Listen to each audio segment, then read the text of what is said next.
President Nasser's showpiece, a 600-foot observation tower on Gezira Island in the center of Cairo. Built to celebrate the revolution which toppled King Farouk in 1952, its completion was delayed by the Franco-British attack at Suez, and the tower was not opened until 1957.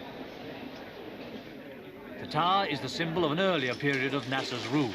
Then he sought to dazzle the world with grandiose projects which ignored the economists' writing on the wall.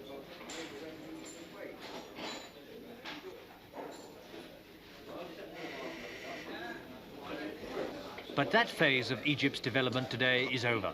In its place are tough austerity measures designed to restore Western confidence and attract the foreign aid and investment which Egypt urgently needs. The tower has a revolving restaurant and coffee bar and an observation terrace. It's also used by the government for telecommunications. Egyptian television programs go out from a new 30-story skyscraper across the Nile. But what Egypt is looking for today is not prestige, but new outlets for her trade.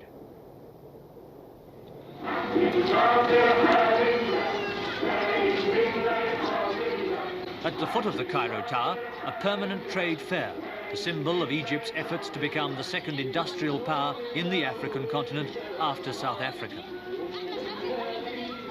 A Ramses, the first Egyptian-made car, named after the pharaoh who covered Egypt with his statues 3,500 years ago. It does 50 miles to the gallon, but it costs £1,000 and there's a 2-year waiting list.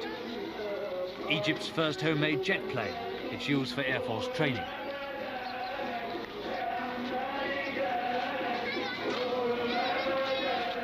The fair is Cairo's biggest crowd puller.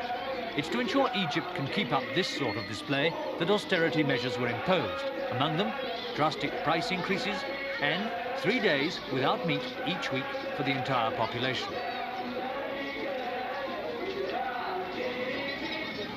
Another costly product of the prestige era, the first Egyptian rocket.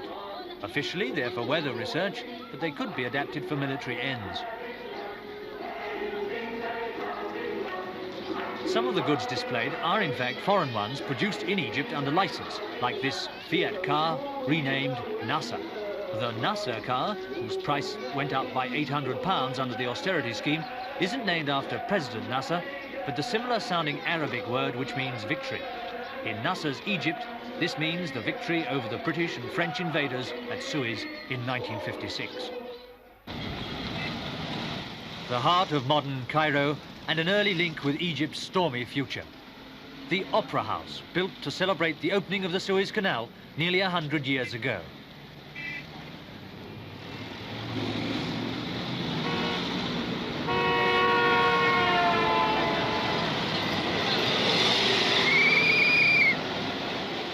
So many places have been renamed to honor the new Egyptians that guidebooks are quickly outdated. Ladies and gentlemen, this is Liberation Square. To the left side, the Hilton Hotel. The tourist economy is geared to large groups, commuting between antiquities in a procession of buses. Americans are the biggest, followed by the British. The split-second schedule of the tours leaves little time for reflection on the merits of the new Egypt, except when the guide includes among the tourist curiosities the size of the civil service. Ahead of you, the biggest government building contains more than 1,100 rooms.